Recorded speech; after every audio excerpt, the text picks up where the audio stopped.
O básico é a gente começar a pensar um pouquinho que tem determinadas coisas na vida que você precisa seguir.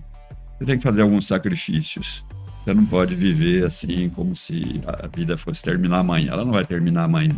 Eu fui um menino de fazenda, fiz escola rural e eu tinha um irmão bem mais velho que eu, éramos em 6, e ele começou a fazer medicina. E ele era o xodó da minha mãe. Então, a minha infância toda eu escutava elogios só para ele e do meu lado era só as reprimendas que ela precisava passar. O senhor pensou em alguma vez em deixar a carreira?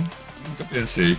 A neurologia, ela foi uma especialidade que ao longo dos anos teve um grande avanço. Isso me obrigou a estudar até hoje. Como você faz um diagnóstico na cefaleia? Na maior parte das vezes é conversando. Cefaleia exige alguns exames, mas a parte mais importante é o que o paciente conta, como é a dor de cabeça dele. E esses detalhes são muito importantes para você fazer o diagnóstico. Doenças, é melhor não tê-las do que tratá-las. Então, a prevenção é o principal. Se você percebe que tem algum problema e não está bem de saúde, procure o teu profissional de confiança.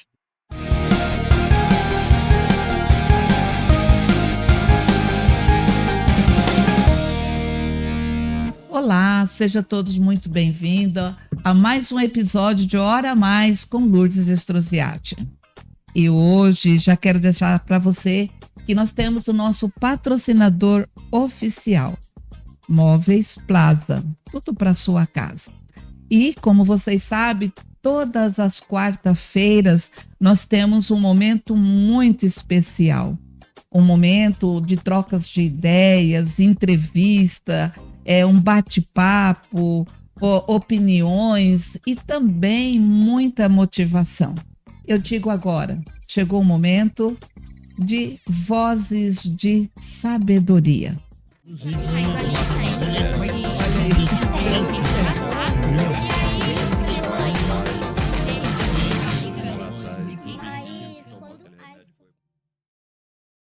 E hoje nós temos um convidado muito especial.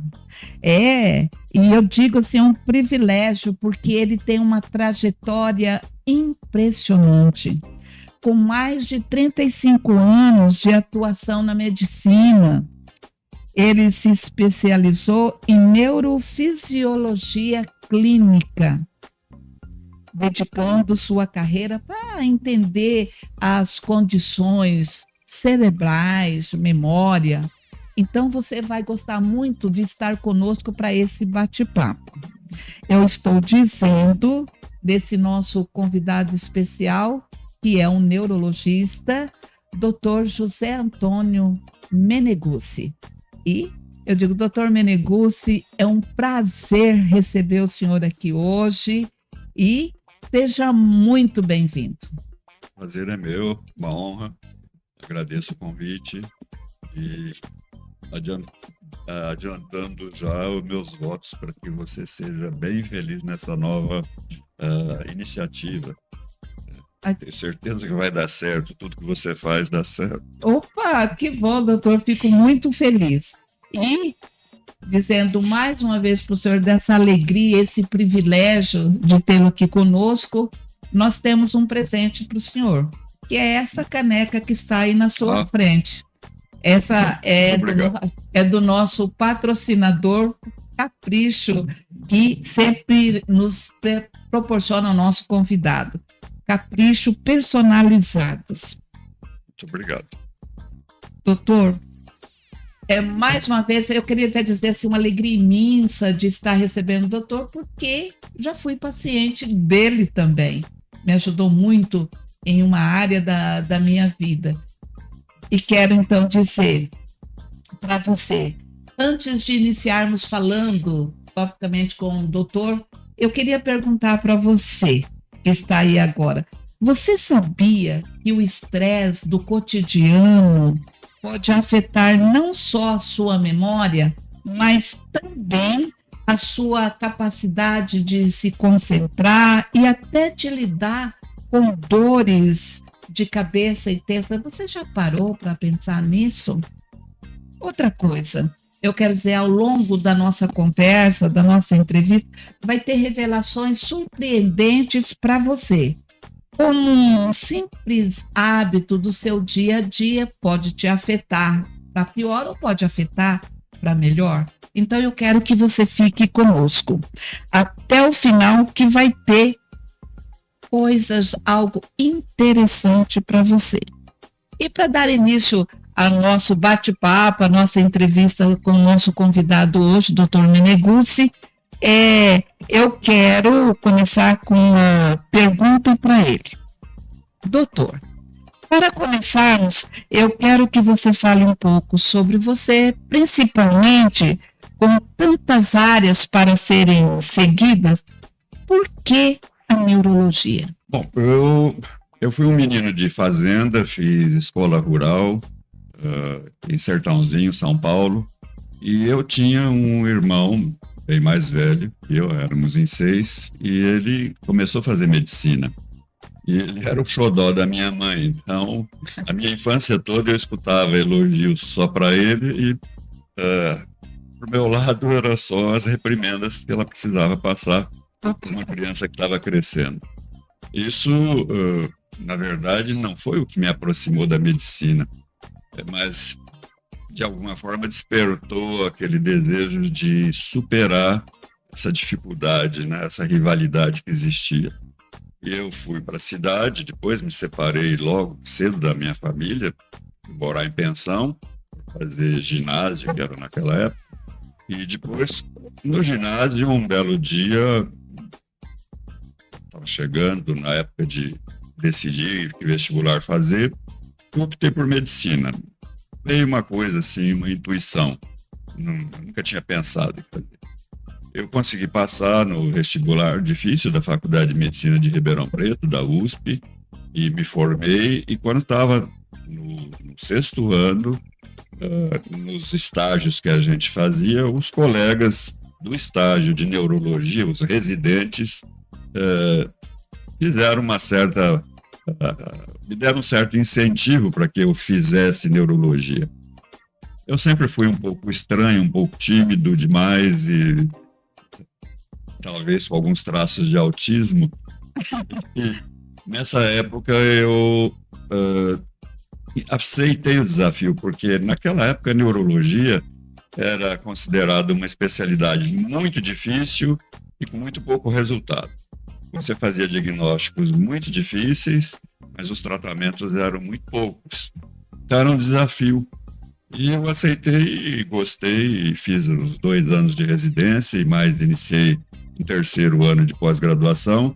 Infelizmente, a FAPESP cortou a bolsa de estudos de todos do estado, questão financeira, e o 3º ano, então, de residência, que ia me financiar o curso de pós-graduação, deixou de existir, e eu fiquei na rua, como todos os outros colegas. Nossa! Como eles já tinham planejado sair para outras cidades, e eu tinha pensado em fazer carreira universitária, eu tive a sorte de repente, aparecer um médico de Presidente Prudente, o Dr. Hugo Achek, estava precisando de um auxiliar. E ele me contratou para vir auxiliá-lo em Presidente Prudente. Acontece que em Presidente Prudente ele tinha provocado uma certa situação difícil com os outros colegas. E eu me vi em Presidente Prudente, chegando do nada, como um inimigo dos que já estavam lá. Nossa! Trabalhei de fevereiro até agosto, setembro, mais ou menos, e em junho, como ia muita gente de Prudente, de Dourados para Prudente, e eu devo dizer que o Dr. Jorge Takimoto ajudou bastante nisso, ele encaminhava muita gente para Presidente Prudente, surgiu a ideia de que eu viesse para Dourados, porque a situação lá com o meu colega Hugo não estava fazendo aquilo que ele queria. Ele queria um grupo para disputar com outro grupo. Eu não era disso. Era o meu feitio, eu também não tinha nada a ver com a briga deles. E eu vim para Dourados em 1973. Dourados era como se fosse uma grande fazenda, muito, muito rural, assim, me lembrava muito a infância.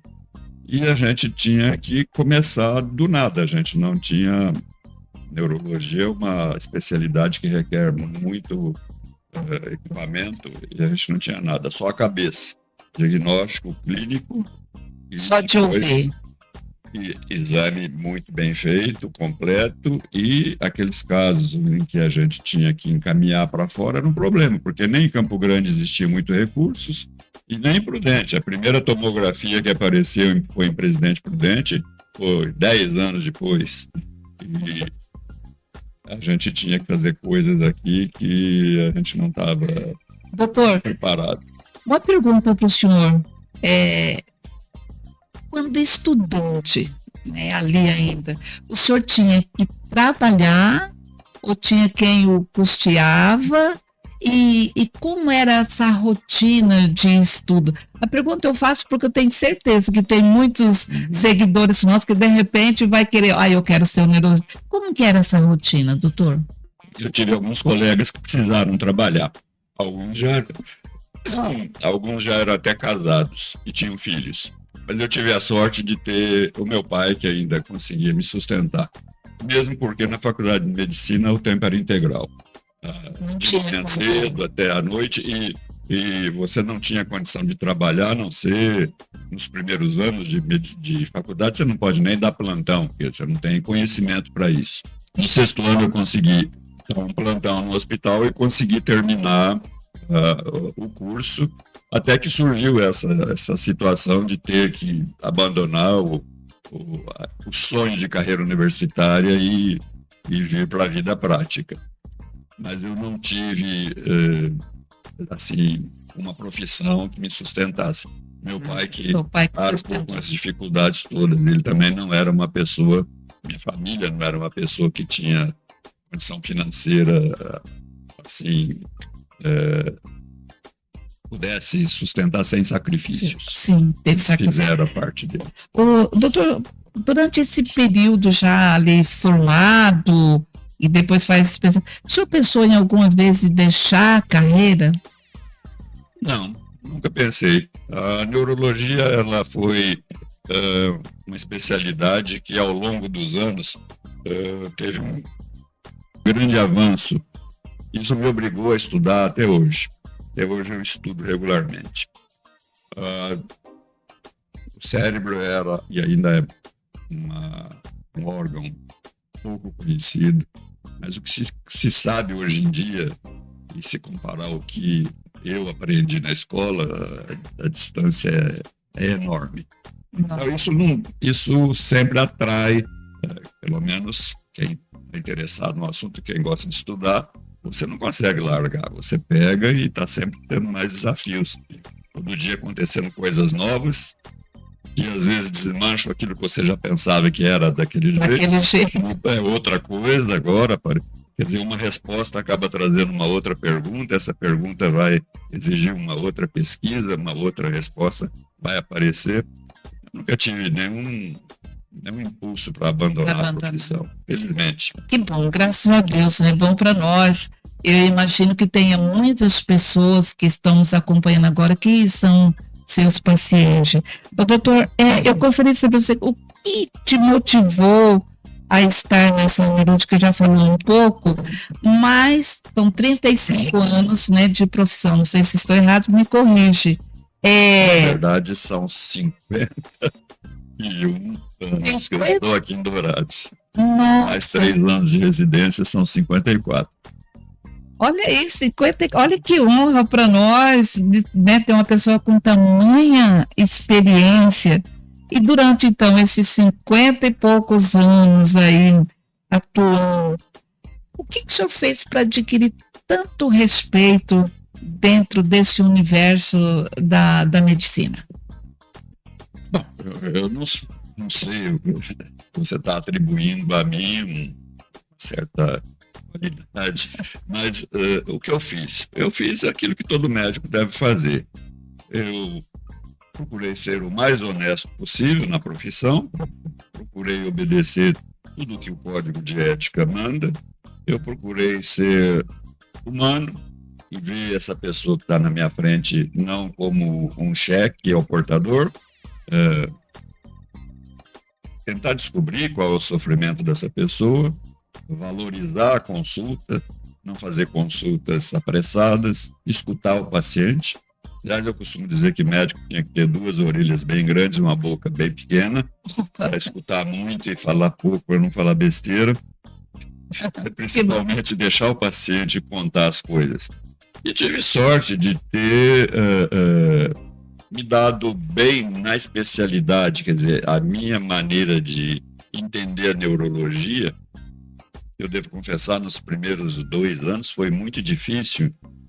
Eu estudava e não conseguia entender direito como é que funciona o nosso cérebro. Até que um belo dia deu um estalo e eu acordei para a neurologia e comecei a entender tudo que eu estudava fazia sentido. Então, eu acho que se eu tive algum sucesso, se eu tive alguma... se eu, de alguma forma, sou reconhecido como um médico competente, eu devo ao esforço físico, mental e ao respeito ao paciente. Doutor, me veio na memória agora um fato, de repente o senhor nem se lembra. Certa vez, uma amiga levando um funcionário, um paciente até o senhor. Ele examinou, olhou e achou que seria ideal ir para um psiquiatra. O senhor fez um gesto que marcou muito naquela época essa pessoa. O senhor devolveu o dinheiro da consulta e falou que seria melhor ele usar aquele para aquele outro profissional que o senhor estava encaminhando. Isso é uma das coisas que me fez lembrar para o senhor desse respeito que nós todos temos com o senhor. Eu acho que isso é básico, porque se você vê um ser humano que está sofrendo, ele vem te procurar, ele vai pagar uma consulta, ele está tirando esse dinheiro de alguma coisa importante que ele tem que fazer na vida, ele está fazendo um sacrifício. Se eu percebo que é uma pessoa abastada, eu vou fazer da mesma forma, eu vou devolver o dinheiro, eu não estou atendendo o paciente. Mas se eu percebo que é uma pessoa que não tem condição financeira, mais ainda, a função do médico não é só lidar com a doença, ele tem que lidar com esse outro aspecto humano, do ser humano que está ali na frente. Eu posso não estar dando um remédio, eu posso não estar fazendo um diagnóstico, mas só o fato de não deixar essa pessoa numa situação pior, porque ela está doente e agora ela está sem aquela quantia da consulta, vai ter que pagar uma consulta para um outro especialista. Então, eu não vejo sentido nisso. Não acho que isso seja assim. Acho que todo profissional deveria fazer isso. Ele está na área dele. Doutor, mas olha, isso aí para mim, na época a gente conversando e vendo isso aí, essa questão da humanidade, né? O senhor viu a questão da enfermidade, daquela patologia, e naquele instante viu que era uma outra pessoa que estava pagando aquela consulta, e o senhor pôde, assim, ajudar naquele momento e encaminhar. Isso é maravilhoso. Aí vem a pergunta que eu quero fazer.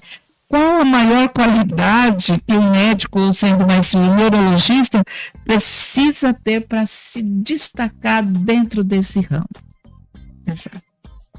Bom, aí destacar merece uma certa análise. O que as pessoas acham que é se destacar?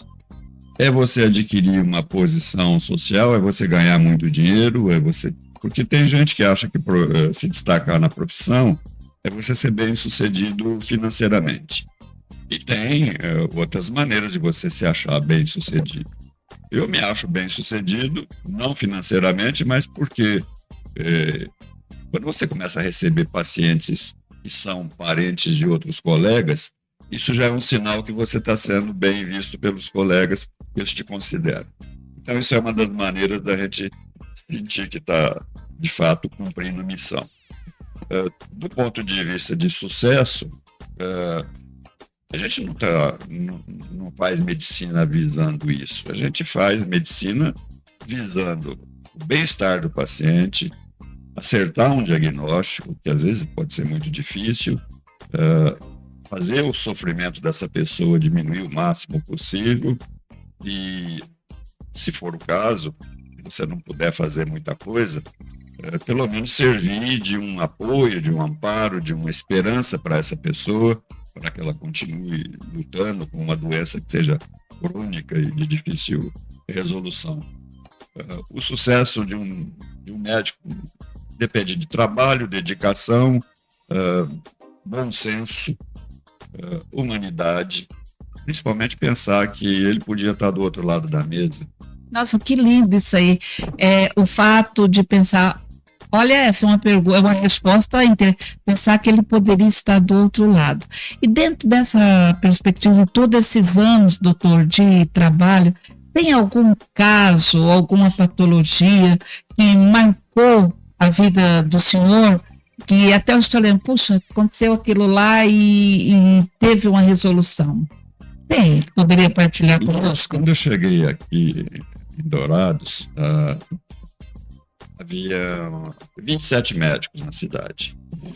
E o hospital onde a gente tinha assim, mais contato era o Hospital Evangélico. Todo mundo ia para o Hospital Evangélico. E acontecia de aparecer casos de pessoas que tinham sofrido acidentes, principalmente quando o asfalto chegou na Vila Vargas, Vila São Pedro. O pessoal atravessava aquela estrada com toda a segurança, porque os carros não corriam muito, era terra. Quando o asfalto veio, o pessoal perdeu a noção de velocidade dos carros e atravessavam aquilo e eram atropelados. Então a gente tinha muito caso de trauma de crânio e não existia neurocirurgião na cidade. O primeiro neurocirurgião que veio a Dourados foi o Dr. Takeo Hira, chegou em 1975. Eu estou falando de 1973. Sim. Então, chegavam casos no hospital e que precisavam, de alguma forma, fazer alguma intervenção cirúrgica no crânio. Eu, neurologista, Dr. Tadashi Kaminishi, ortopedista. Um ótimo ortopedista com formação na Santa Casa de São Paulo. E eu não tinha formação em neurocirurgia.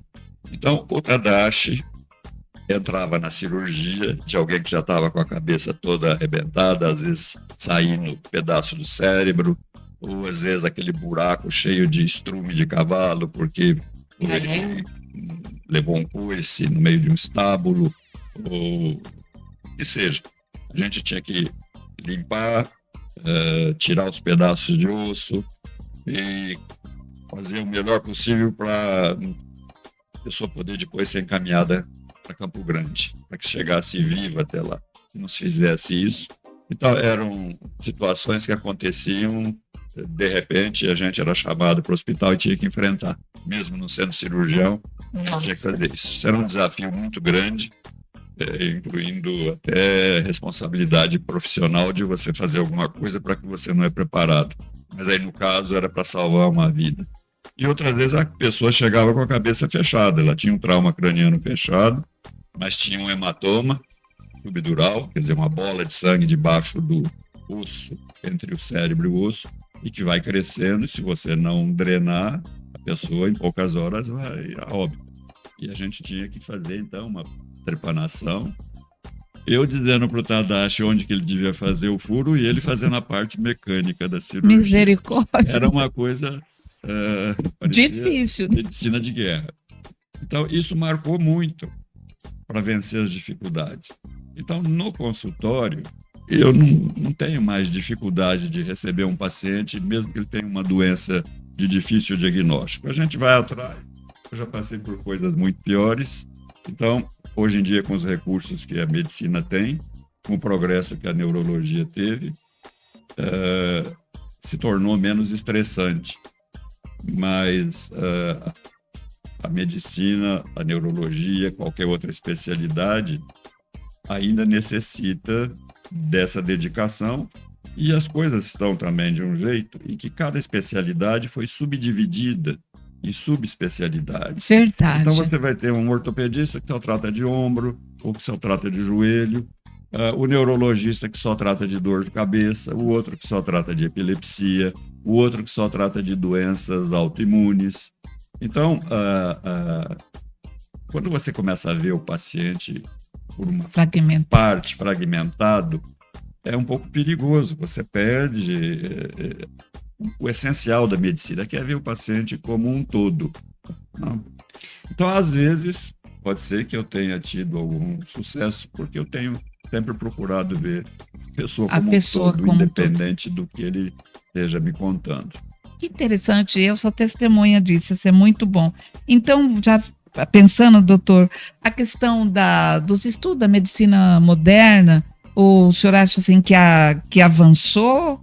E como o senhor se mantém atualizado na parte tecnológica? Não sei se estou até me expressando assim, como que é, doutor? Todo o ramo da medicina realiza congressos, simpósios, encontros, então é muito comum que os médicos compareçam a essas circunstâncias e recebam informações de outros profissionais, dos pesquisadores. Mas atualmente, com o progresso das comunicações, os congressos estão virando mais um tipo de atração turística. Você vai sempre para um lugar praia e tal. É verdade. Você tem palestras de 15 minutos, às vezes é coisa que você já sabe, a internet já publicou, você já tem lugares dedicados a médicos na internet, onde você tem um conhecimento oficial. Então, é principalmente dentro de casa, no computador, que você começa a ver o que está acontecendo de novo e se informa.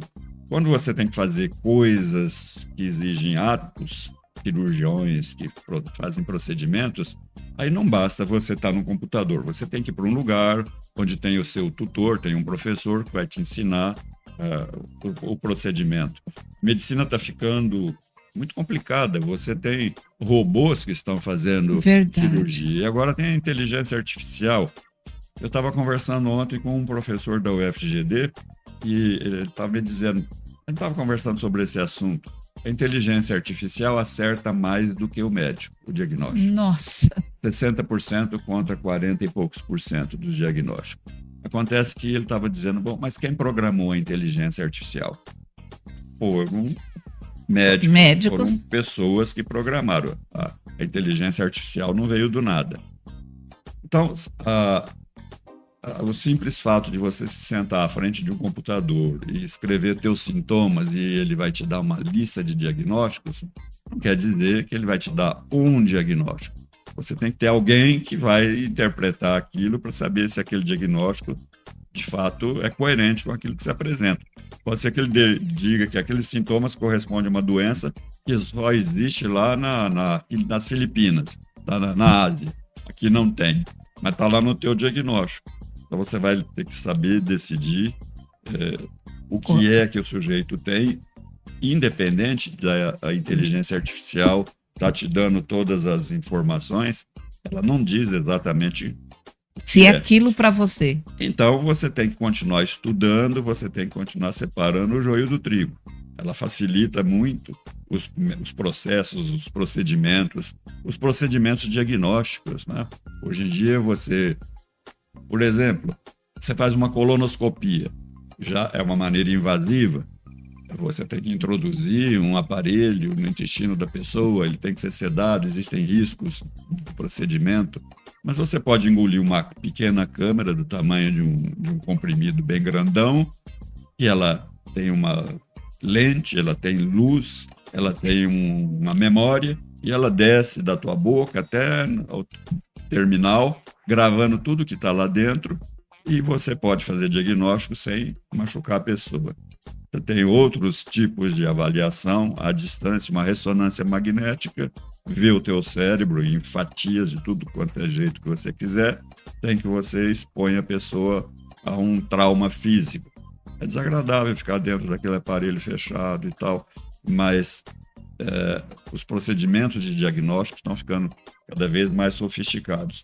Mas isso não implica em que o médico não ponha mais a mão no paciente. Infelizmente, é isso que está acontecendo.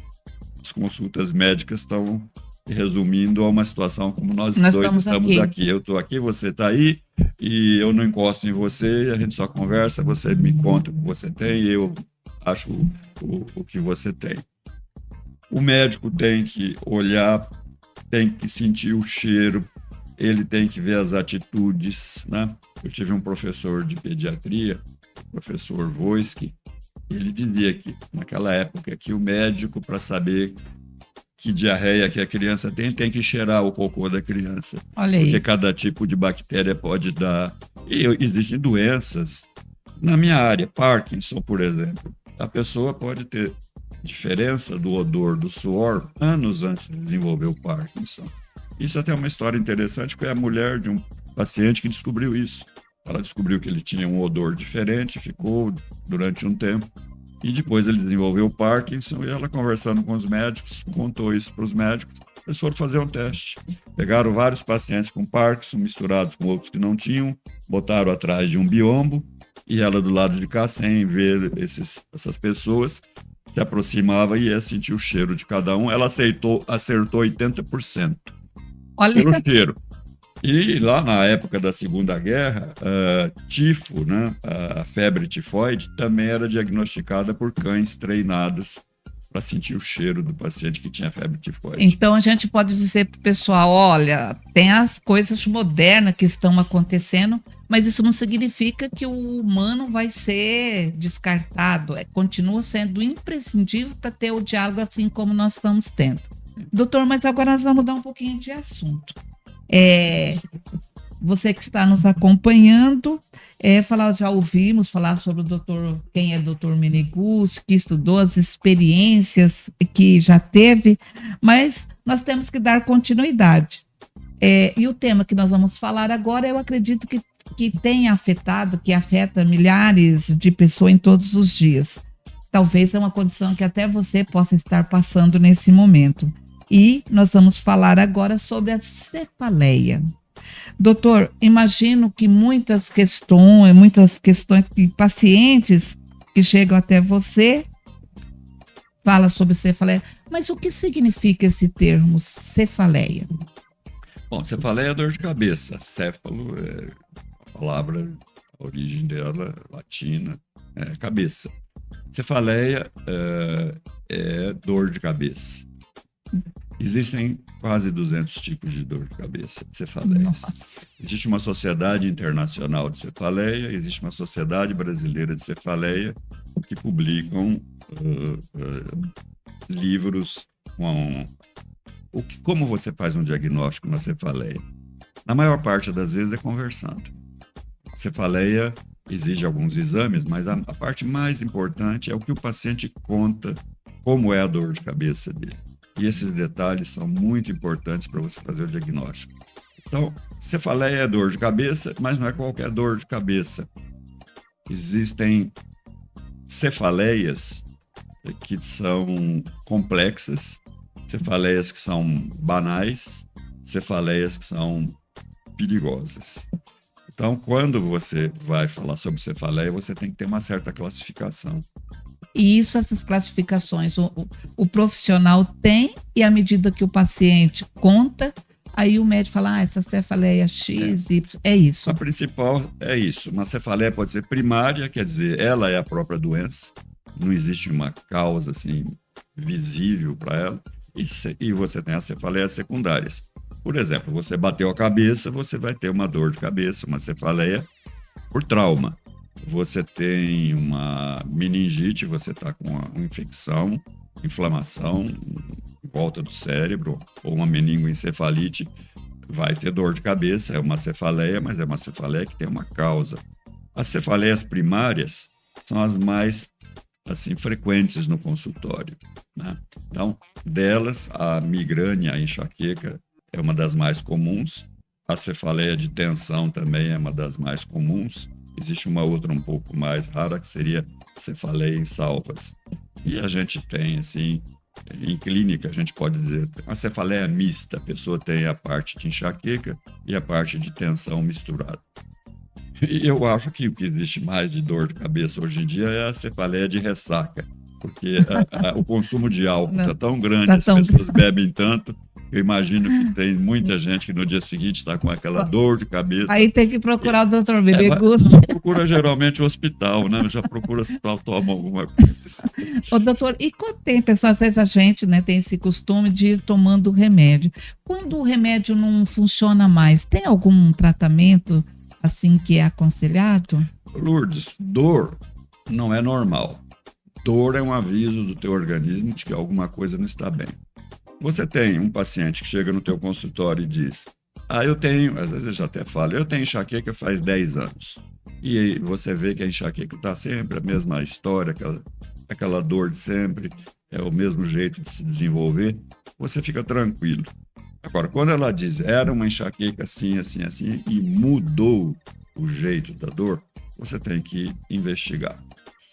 Qualquer outro tipo de dor que a pessoa tenha há muito tempo, não deve deixar o médico tão tranquilo. Ele tem que ver se essa dor não mudou o padrão. Se ela mudou o padrão, você tem que investigar pensando em outras coisas mais sérias que estão acontecendo agora. Porque você pode ter uma enxaqueca e pode ter um tumor cerebral, de repente. Sim. E uma dor de um tumor cerebral, por exemplo, em quem nunca teve dor, é uma dor que começa e ela é progressivamente vai aumentando. A intensidade aumenta progressivamente, ela nunca diminui. A enxaqueca tem subidas, descidas, tem surtos, tem remissões. Então, as características da dor são importantes para o médico se situar e providenciar o diagnóstico correto. Então, o correto não é a gente estar tomando remédio Não, e nem esperar depois, é procurar o profissional. O problema é o seguinte, é que você ir ao médico não é barato. E você não tem médico no posto de saúde, assim, a toda hora, à disposição. Verdade. Você, às vezes, vai na farmácia e a farmácia, o farmacêutico ou o vendedor que está lá, vai querer te ajudar vendendo um analgésico. Exatamente. A maioria das pessoas trata a dor de cabeça como uma coisa banal e começa a tomar analgésico. O que eu mais tenho visto no consultório é a cefaleia crônica diária por uso de analgésico.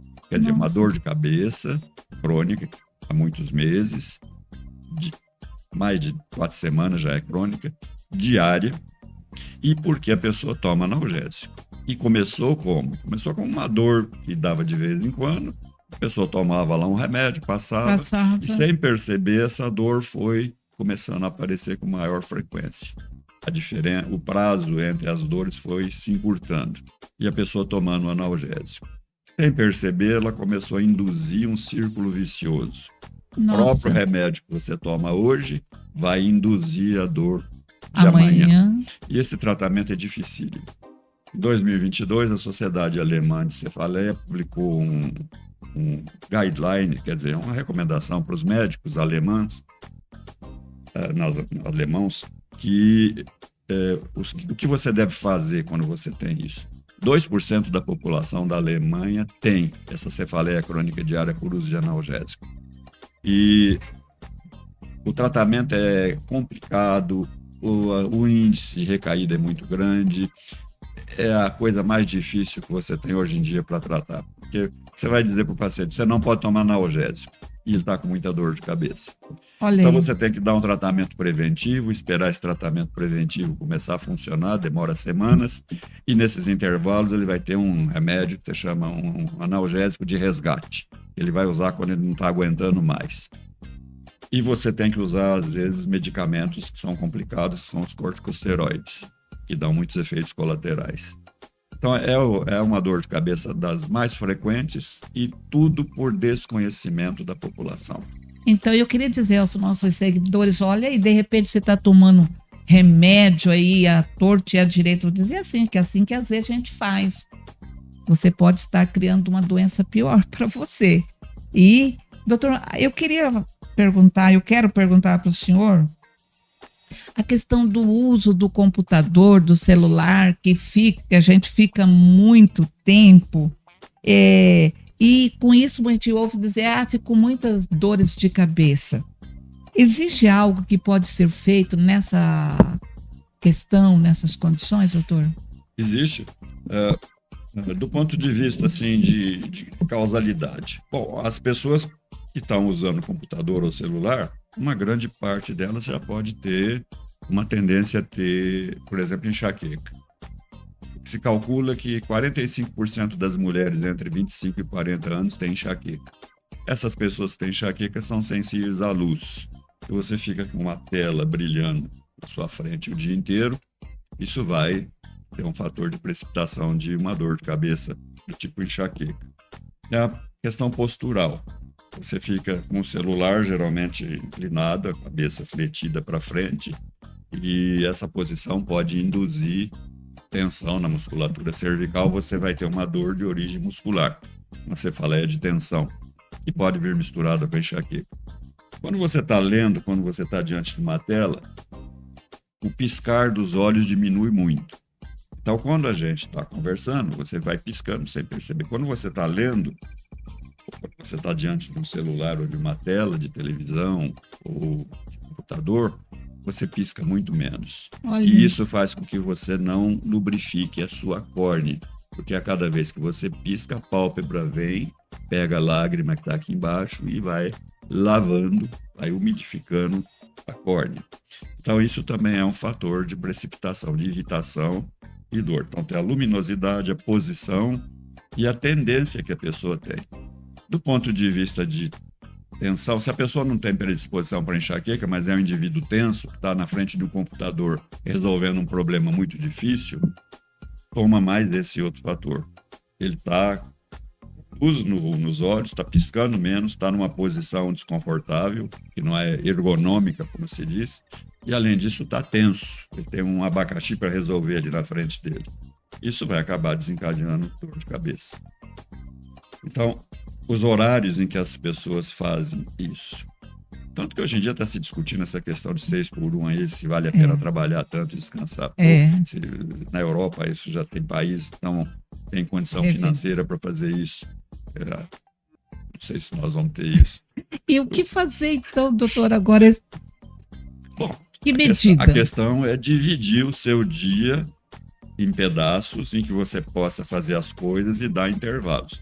O que eu recomendo é que a pessoa fique pelo menos 40 minutos diante de um computador e se levante durante 10 minutos, dê uma volta, a olhar a janela, dá uma olhada para o céu, não para o sol, vai tomar uma água e mexa um pouco e volte para retomar o assunto. Você reparte, então, aquele trabalho em pedaços. Daí vai fracionando ali aquele trabalho. Isso, ali. Em alguns lugares você até pode conseguir, mas existem empresas em que você não pode fazer isso. Verdade. Eles limitam até o tempo que você pode ficar no banheiro. Verdade. Então, às vezes é meio complicado. Mas você já sabe, pelo menos pode começar uma discussão a partir disso agora, né, doutor?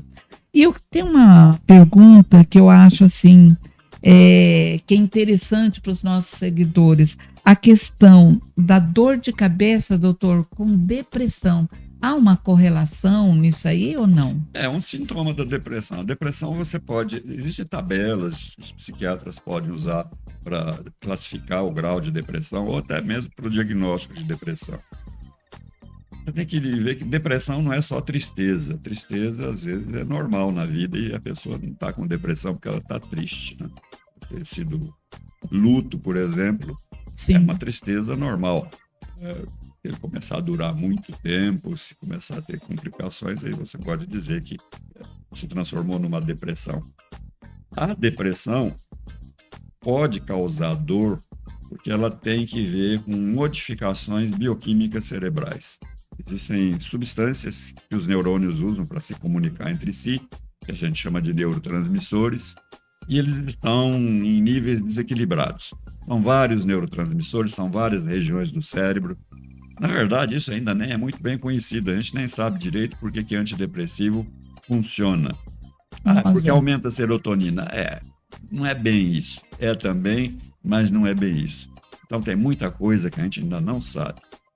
Tanto que antidepressivo tem um efeito, assim, não muito mais alto do que placebo. É uma substância inerte que a gente usa quando faz os testes. É uma maisena que o paciente toma lá sem saber que é. Não em clínica, a gente não pode fazer isso, é proibido. Sim. Mas nos laboratórios, quando fazem pesquisa de remédios, eles usam um grupo de pessoas que estão tomando o remédio que ele está querendo testar e um outro grupo que pensa que está tomando o remédio, mas está tomando uma substância que não tem efeito nenhum. E nesse grupo que está tomando maisena, por exemplo, há pessoas que melhoram. Olha aí. 20%. Aí a depressão melhora quanto? 45%, 50%. Agora, quando o remédio é muito bom, continua lá os 20% da maisena melhorando, mas 90% aí tá sendo bom. Esse remédio é muito bom. Esse remédio é bom. Então, é uma questão que envolve vários aspectos bioquímicos, emocionais uma predisposição familiar, que você pode ter depressão e não ter dor de cabeça. Verdade. Mas é um conjunto de sintomas. Nesse conjunto aí, A doutor, dor de cabeça é um deles. nesse conjunto a gente pode falar assim, depressão, questão de insônia também, como que incomoda a grande parte é a insônia, questão de mudança de hábito, pegando ali dor de cabeça, depressão e insônia, como que a gente pode ver isso aí, distinguir e o que o senhor aconselharia? O princípio é o seguinte: o nosso organismo não é uma usina que funciona 24 horas por dia com a produção igual. Eu tenho uma fábrica de açúcar, ele produz 1 tonelada por hora, 24 horas por dia. O nosso cérebro não é assim. O nosso organismo tem uma região que controla o nosso funcionamento e faz com que a gente apresente o que se chama ritmo circadiano. O que acontece durante um período de 24 horas. Então, existem várias substâncias que são produzidas em determinadas quantidades, em determinados horários. Por que se você for tomar remédio para colesterol, para baixar o colesterol, você tem que tomar à noite? Porque é à noite que o teu fígado vai fabricar colesterol. 80% do teu colesterol é fabricado pelo fígado, 20% é da comida. Olha. Então, você pode comer isopor e ter colesterol alto. E se for tomar remédio para baixar o colesterol, tem que ser à noite, porque é à noite que você vai bloquear a produção de colesterol, porque tem um ritmo de fabricação. Então, o teu coração vai bater mais depressa ou mais devagar em determinados horários do dia.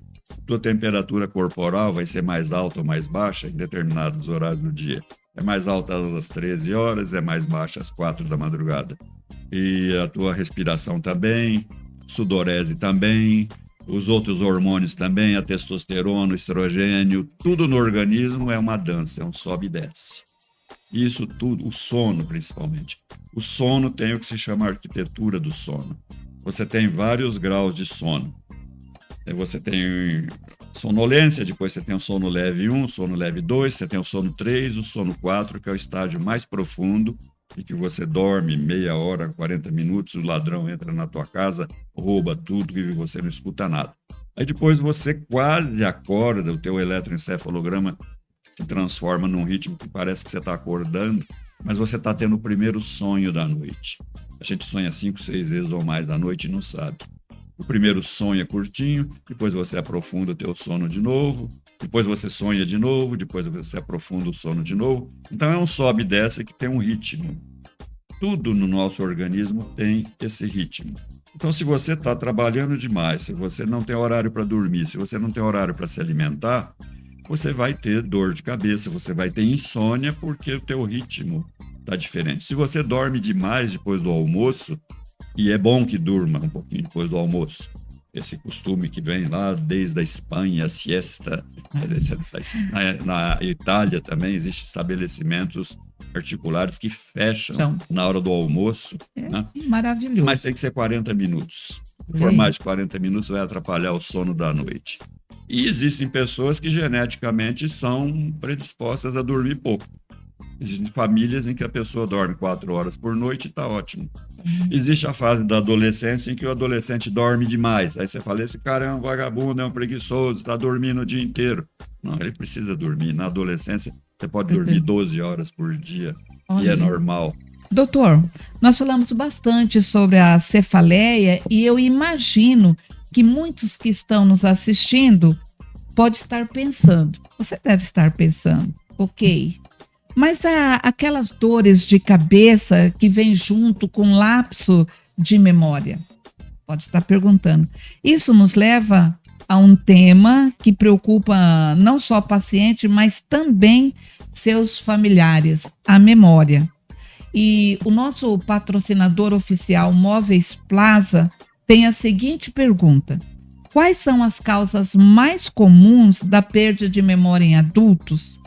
E aproveitando, quais são as diferenças entre perda de memória relacionada à idade e à demência? A memória ainda também é um processo muito complexo, tem muita coisa para se descobrir. O que se sabe é que, do ponto de vista do nosso desenvolvimento, a gente está programado para ter assim, um funcionamento bom até lá pelos 60 e poucos anos. Foi feita uma pesquisa em São Paulo por Paulo Bertolucci, há uns 12 anos atrás. Ele descobriu que quando você chega aos 60 anos de idade, você começa, por exemplo, a esquecer nomes.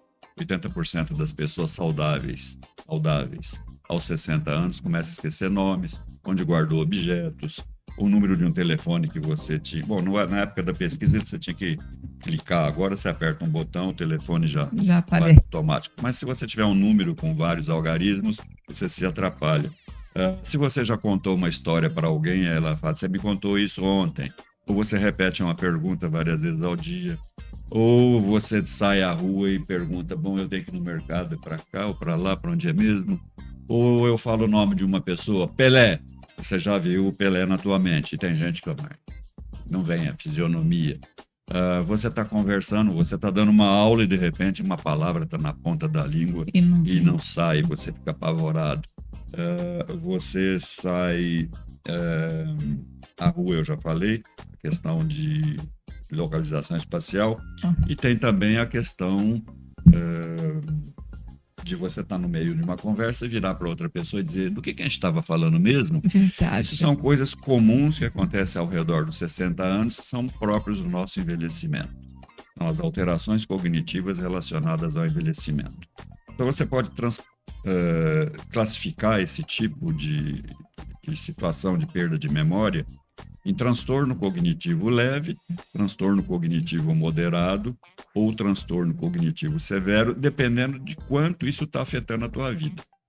Se você é uma pessoa que está dentro da tua casa, não vou dizer que dona de casa não faz muita coisa, faz muita coisa, o trabalho de dona de casa é terrível, mas você não tem tanto trabalho mental, você não tem tantas obrigações, horários a cumprir, detalhes. Você tem aquela rotina que todo dia começa e termina, aquele trabalho monótono. Você não vai ter muito prejuízo, né? Mas se você é um executivo, se você é um profissional, se você é um gerente, se você lida com muitas coisas, muitos detalhes e começa a ter esses lapsos, você é um professor que dá aula, você no meio de uma aula tem um branco, isso vai representar uma dificuldade. Então você classifica de acordo com o grau de prejuízo que isso está te causando. Isso leva também a uma outra situação em que quem apresenta esse tipo de sintoma pode eventualmente, daí a uns anos, desenvolver uma perda de memória mais grave, que seriam então as demências. Aí você tem vários tipos de demência.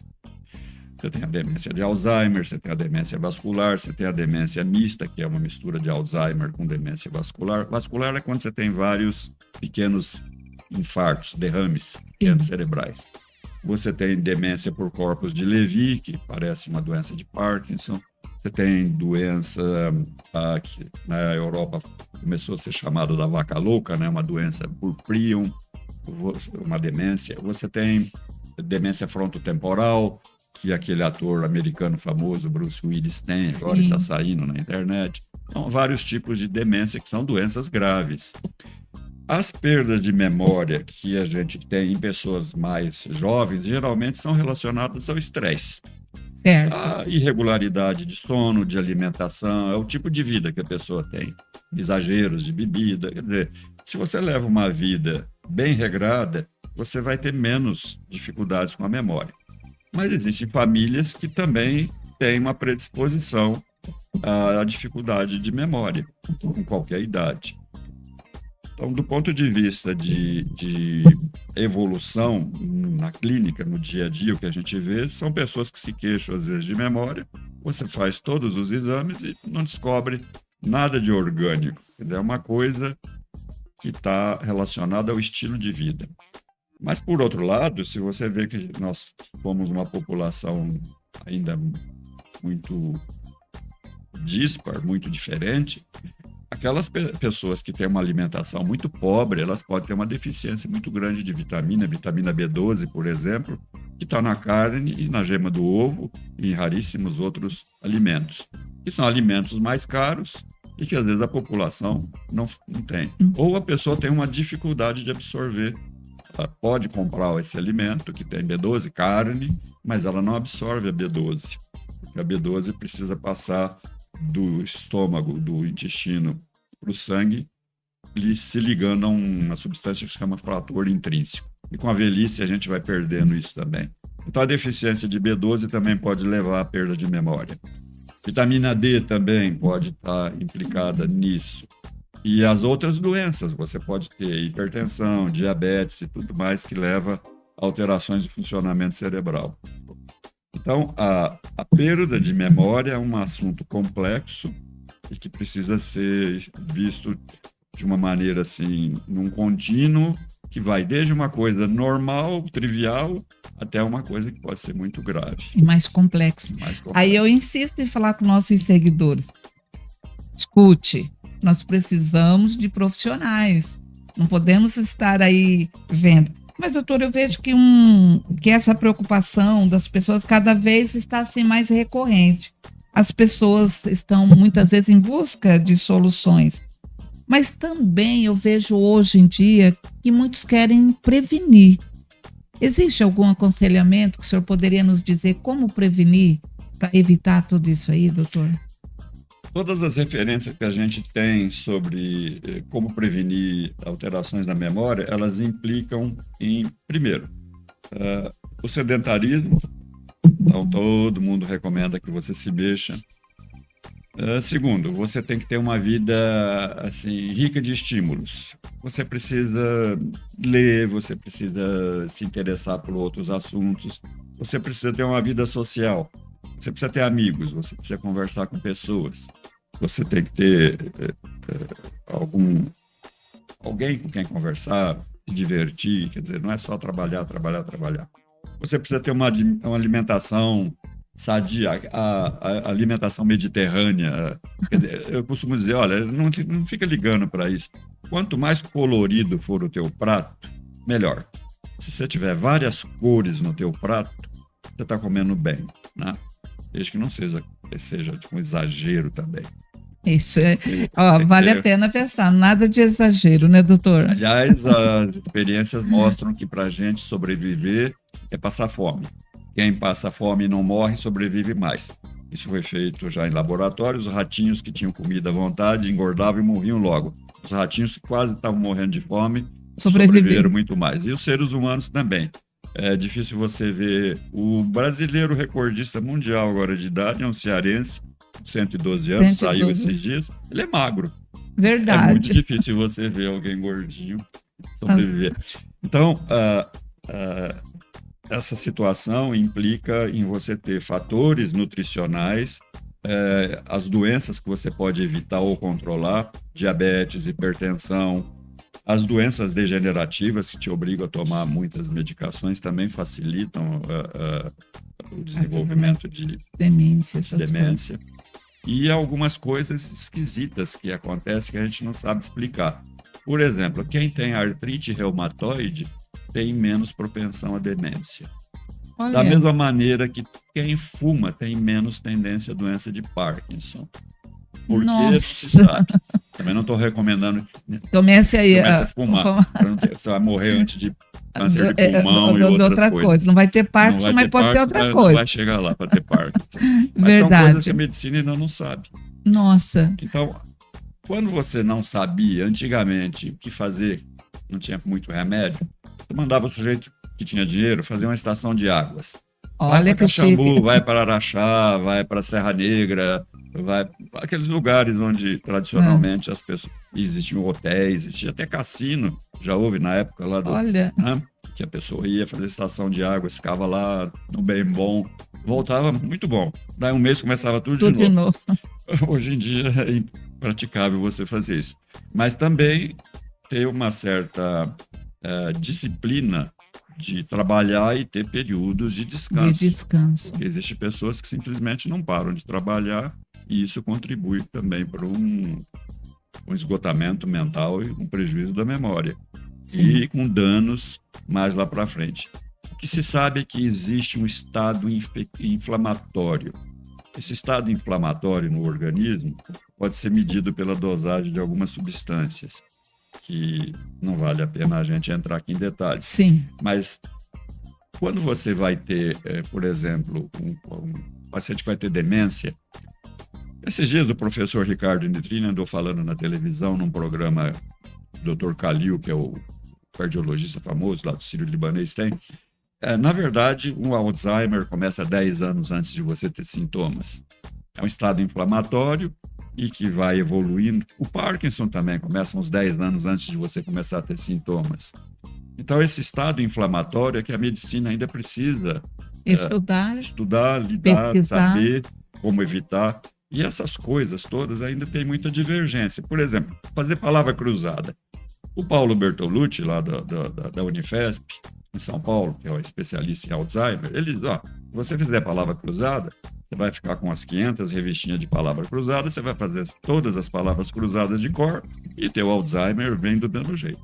Você vai jogar xadrez, você vai ser um ótimo jogador de xadrez, mas o teu Alzheimer vem do mesmo jeito. Então, não é que fazer isso vai prevenir, vai evitar, mas é um conjunto de coisas que podem fazer demorar, acho que não chega pouco mais, a evolução seja mais lenta. Porque, por enquanto, a gente pode, hoje em dia, saber se você vai ter Alzheimer. Eu tiro uma amostra de sangue e vou dosar beta-amiloide e proteína tal. E vou dizer, olha, você daqui uns tempos vai ter Alzheimer. Para que adianta eu te dizer isso? Eu não tenho nada para fazer de remédio para evitar. Para poder evitar. Então é melhor não fazer o exame. O Dr. Nitrini, lá do Hospital das Clínicas, que é o chefão disso, mais conceituado, ele disse, eu não faço, eu não peço, porque eu não tenho nada para oferecer. Porque se tivesse algo, né, prevenir... E é o que os laboratórios estão querendo. Estão fazendo um monte de pesquisas para que apareça algum tipo de medicação que você ou evite o início ou que amenize a evolução. E aí, então, vai valer a pena você saber com antecedência se você está correndo esse risco. Mas, por enquanto, não tem.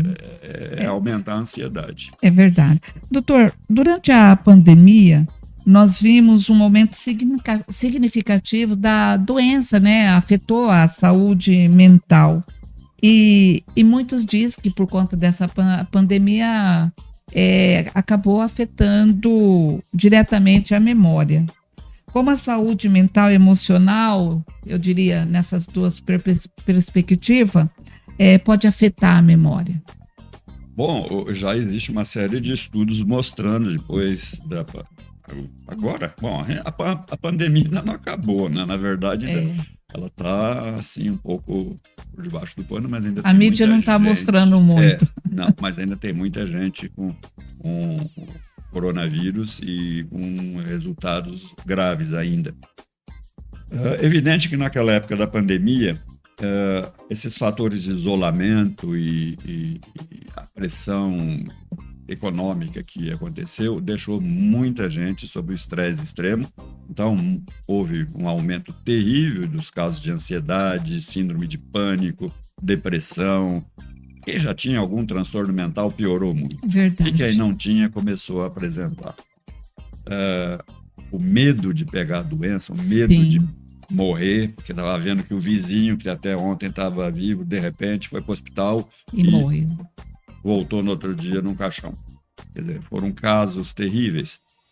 Então, do ponto de vista emocional, isso. Do ponto de vista orgânico, o vírus provoca reações no corpo e que, de fato, no cérebro, ele entra no cérebro, ele atinge algumas células nervosas, os astrócitos, que são células que protegem os neurônios, e provocam dano na memória. Então, existe muita gente que...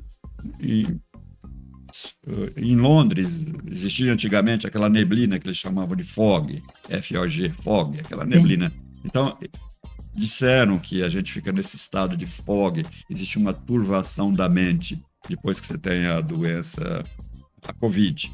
E não precisa ser, às vezes, uma Covid grave. Então, o número de pessoas com problemas de memória aumentou muito depois da Covid. Mesmo tendo Covid que não chegou a levar para o hospital. E até hoje a gente ainda não tem um tratamento específico para isso. A última coisa que eu vi semana passada é uma relação de medicamentos.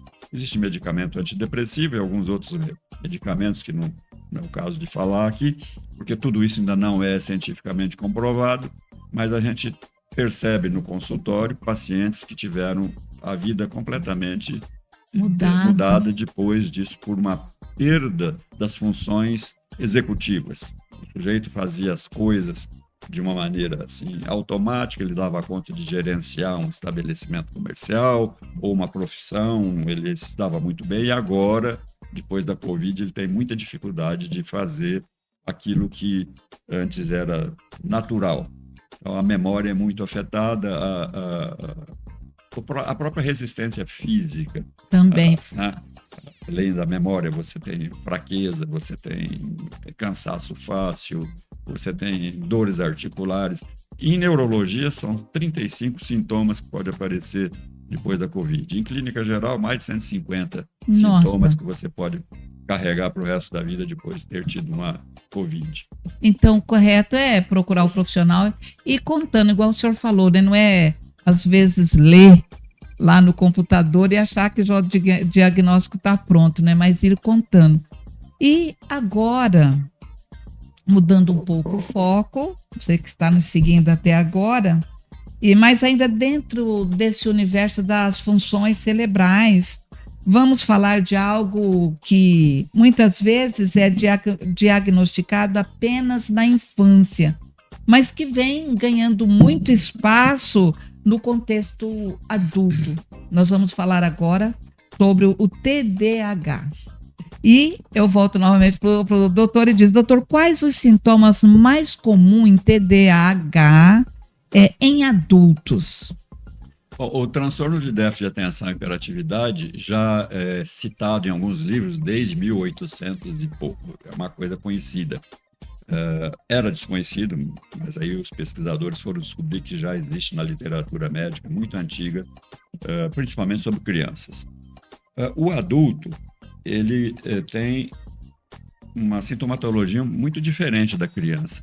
A criança hiperativa, qualquer um faz o diagnóstico, né? Às vezes é errado, porque nem todo hiperativo é portador de TDAH. Mas é aquela criança que não para quieta, que não dá sossego, não deixa o professor dar aula, ele fala demais, ele não para, se mexe, se movimenta, tem tiques e tal. O adulto, ele deixa de ter essa manifestação, mas a desatenção, a falta de atenção, que também é parte do TDAH, transtorno de déficit de atenção e hiperatividade, a hiperatividade na adolescência tende a desaparecer ou diminuir muito. Maturidade cerebral vai melhorando, então você consegue controlar essa movimentação excessiva, mas a desatenção permanece. Então, os adultos geralmente são mais desatentos. Em compensação, a hiperatividade se transforma em ansiedade. Então, é muito comum você pegar adultos desatentos e muito ansiosos. Mas tem um outro porém. Se calcula de 4 a 9% das crianças no estudo básico têm TDAH e adultos 3 a 4% têm TDAH. Então, nessa transformação da infância para a idade adulta, uma parte do TDAH pode desaparecer. Né? Isso significa que essa região aqui, o córtex pré-frontal, que está aqui na frente, na testa, ele, na verdade, é 3 a 4 anos menos maduro do que a sua idade cronológica. Você tem 15 anos, ele funciona como se você tivesse 11. Olha. Quando você chega aos 21, 25 anos, para os homens, as meninas amadurecem mais depressa que os meninos, essa região tende a funcionar melhor. Mas existem estudos que mostram que, na verdade, você tem alteração anatômica. O cérebro de quem tem TDAH tem as camadas onde estão os neurônios mais finas. Quem tem TDAH tem menos neurônios nessas camadas. Mas o problema não é o número de neurônios. A gente funciona na base das conexões que os neurônios fazem, as ligações que eles fazem. Quanto mais complexas essas ligações, melhor a tua inteligência e tal. Então, não é só o número que conta. Não é o tamanho da cabeça que diz que você é mais ou menos inteligente. Nem o do cérebro. Né? O tamanho do cérebro do Einstein não era grande. Pesava 1,2 kg. E o maior cérebro registrado aí na literatura médica pertencia a uma pessoa que tinha um retardo mental profundo. Era um cérebro enorme, uma macrocefalia. Então, tem coisas desse tipo. Então, quando você vê um adulto com TDAH, geralmente ele vem com desatenção. Desatenção também é um nome que não é muito certo, porque, na verdade, a pessoa presta atenção em tudo ao mesmo tempo. Sim. Significa que o cérebro não está filtrando as coisas importantes. Como tudo vem ao mesmo tempo, ele perde a capacidade de fazer as funções executivas de maneira correta. Então, ele chega dizendo para a gente que a vida dele está desorganizada, que ele não dá conta. Se ele é um funcionário, ele é tratado como se fosse um irresponsável, relaxado, preguiçoso, relapso, né, que não tem assim não tem responsabilidade pelo que está fazendo, não é sério, não é uma pessoa séria. E não é nada disso. A pessoa que tem TDAH na idade adulta, ela pode ter uma dificuldade de relacionamento com as outras pessoas, porque ele diz as coisas sem pensar, ele não mede as consequências, ele não sabe o futuro. O TDAH, quando faz uma coisa, ele não está pensando na consequência lá da frente. E existe um autor famoso, que é o Russell Barkley, que diz que, na verdade, o TDAH é um transtorno do controle das emoções. O TDAH não controla as emoções. Ele tem explosões vulcânicas do nada, sem necessidade, e daí meia hora é como se não tivesse acontecido nada, né? Então, às vezes uma pessoa que fica estranha, você fala, esse camarada é meio maluco, né? Ele falou, explodiu, falou um monte de coisa, e depois está tratando a gente como se não tivesse acontecido nada. E tem um outro problema, o TDAH só vem sozinho em 40% dos casos. 60% dos casos tem comorbidades. E a comorbidade mais frequente é a ansiedade. Você tem TDAH e ansiedade. Mas você pode ter também transtorno obsessivo compulsivo, TOC. Você pode ter TDAH e TOC. Você pode ter TDAH e depressão. Você pode ter TDAH e transtorno bipolar do humor. Você pode ter transtorno de conduta, que é o que faz esse molecado aí para a FEBEM, que era a FEBEM São Paulo, e o NEI. O NEI aqui para nós.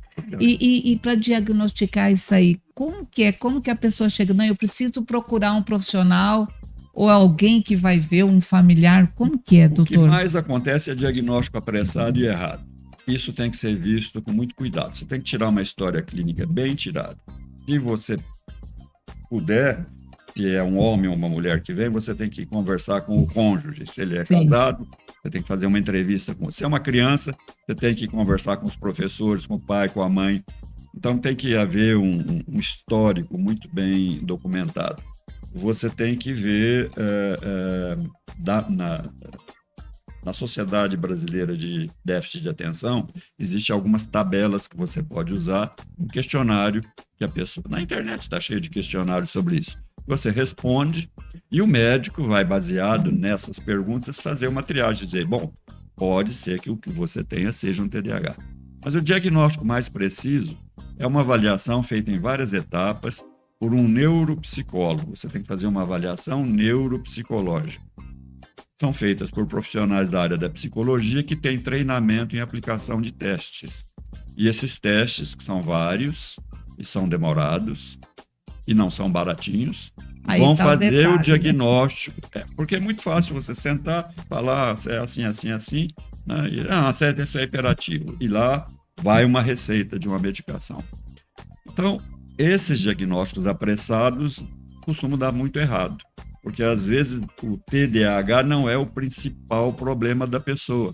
Ela pode ter o TDAH e conviver muito bem com o TDAH, mas se ela tiver transtorno bipolar do humor, não adianta tratar o TDAH, você vai ter que tratar o transtorno bipolar do humor, que é muito mais complicado para a vida dela. Então, o diagnóstico é difícil, não pode ser apressado e ele não pode ser feito só em conversa com o paciente. Ele tem que ter uma informação que venha do entorno, da família, da escola, ou da empresa onde ele trabalha, dos colegas. Doutor, eu estou aqui, o senhor respondeu na minha cabeça agora, falou assim, não para de pensar, né? Como o ser humano é complexo, né? Nós falamos aqui só de uma parte, mas para encerrar, doutor, você teria, né? O senhor teria assim uma mensagem final, pode ser bem resumido, que foi muito bem explicado, mas para fechar nessa questão neurológica, na questão das cefaleias, que foi muito bem falado, questão da memória, do TH, uma coisa para quem está nos acompanhando falar, não, é por aqui que eu vou. Bom, doenças é melhor não tê-las do que tratá-las. Então, a prevenção é o principal. Se você percebe que tem algum problema que não está bem de saúde, procure o teu profissional de confiança. Procure o seu médico de família, procure o seu clínico geral e faça uma entrevista com ele. Se você tiver alguma coisa que precise de um especialista, ele vai te encaminhar. O básico é a gente começar a pensar um pouquinho que tem determinadas coisas na vida que você precisa seguir. Você tem que fazer alguns sacrifícios. Você não pode viver assim como se a vida fosse terminar amanhã. Ela não vai terminar amanhã. Então não vale tudo, explodir tudo hoje. Uma vida regrada, não cometer exageros, ter uma vida assim que te traga momentos de mais paz, tranquilidade. Se você gosta de ficar isolado, fique isolado. Se você gosta de festa, vá a festas. Mas se você tiver problema de saúde, não vá tomar remédio por tua conta. Não vá fazer diagnóstico na internet. Não vá atrás de curandeiros, não vá atrás do vizinho que tomou aquele remédio e foi bom para ele e você vai tomar pensando que vai ser bom para você. Tenha um profissional de confiança. A melhor coisa é você conversar sobre a sua saúde com alguém que entenda de saúde. Qualquer que seja a especialidade, qualquer que seja a sua preocupação. Mesmo que você não tenha um problema assim, orgânico, se você está com as ideias um pouco esquisitas, converse com alguém nessa área. Pode ser com o teu padre, com o seu pastor, pode ser com aquela amiga do coração que você tem. Você sempre vai ter uma orientação que não é um palpite e que geralmente vai te ajudar a não entrar nesse tipo de coisa que eu muito vejo no consultório. Pessoas tomando remédio e vindo com uma dor de cabeça crônica diária que é dificílimo de tratar. Nossa. Doutor, eu quero agradecer imensamente a sua disponibilidade em compartilhar conosco, com nossos seguidores, os seus conhecimentos, assim nos informando, e é maravilhoso, só tenho que agradecer. Mas para encerrar mesmo essa entrevista, o que o doutor José Antônio Meneguzzi falaria para o jovem Meneguzzi lá de trás? Eu falaria, continue fazendo tudo aquilo que você pensou que você deve fazer. E se eu tivesse que fazer, eu faria tudo de novo. Hoje nós tivemos uma conversa extremamente enriquecedora com o nosso convidado, Dr. Meneguzzi, que eu tenho certeza que você gostou até agora. Um neurologista renomado, compartilhou as experiências, estudo. Mas eu quero encerrar falando para você uma mensagem. A saúde do nosso cérebro é fundamental para o bem-estar geral e a qualidade de vida. É importante estarmos atentos aos sinais que o nosso corpo nos dá e buscar ajuda de profissionais quando for necessário.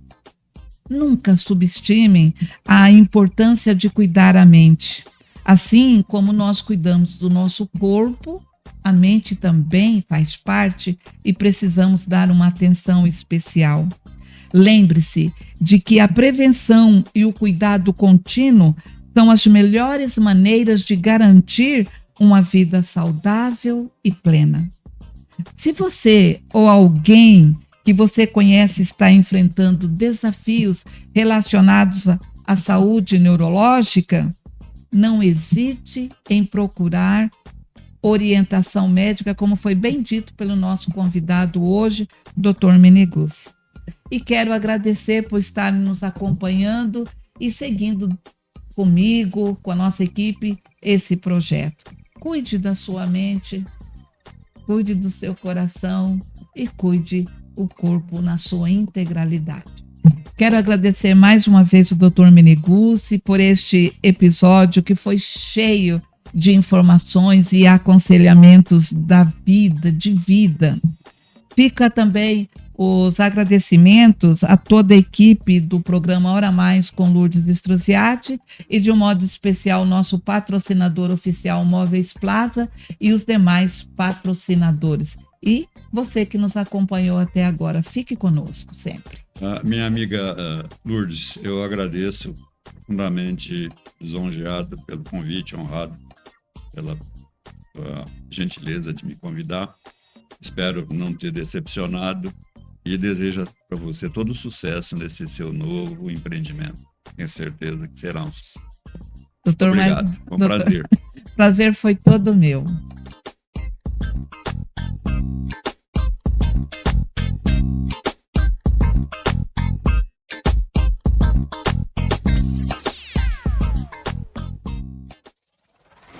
Ei, gostou desse episódio? Então se inscreva no canal e dê uma espiadinha no que vem por aí. Aí eu cheguei para essa médica que fazia esse acompanhamento junto com esse de Curitiba e eu disse para ela, falei, doutora, olha a Andréia, isso ela já estava com quase 10 anos. Nossa, já então estava para completar 10 anos. Foi um sofrimento, um percurso grande. Só que a vida dela continuava normal, estudando. Então, se você puxar na sua história, né, pode acontecer. Ela é genética, sabe? Então, são coisas importantes. O conhecimento, em primeiro lugar. E não priva a criança, o adolescente, o adulto, da vida social. Diretor, eu posso falar com você? Aí eu tô achando que ela vai falar do filho. Sim. Ela vai falar dela. Da família. Você entende? Então, são momentos que a gente também tem que ter resiliência. Pós-pandemia, eu falo muito nisso, porque a resiliência, ela é tudo. Quando você coloca no lugar do outro, você consegue imaginar a situação e você passa a ter mais paciência. Não sou perfeita e você também não é perfeita. Ninguém é perfeito. Mas a gente aprende a cada dia mais. E esse aprendizado que é o mais importante. Se você fecha os olhos para os seus erros e não aprende com eles, os erros não valeram a pena. A partir do momento que você erra e você aprende com o seu erro, aí sim valeu a pena o seu erro, porque você cresceu enquanto pessoa. Hora Mais com Lourdes Struziatti.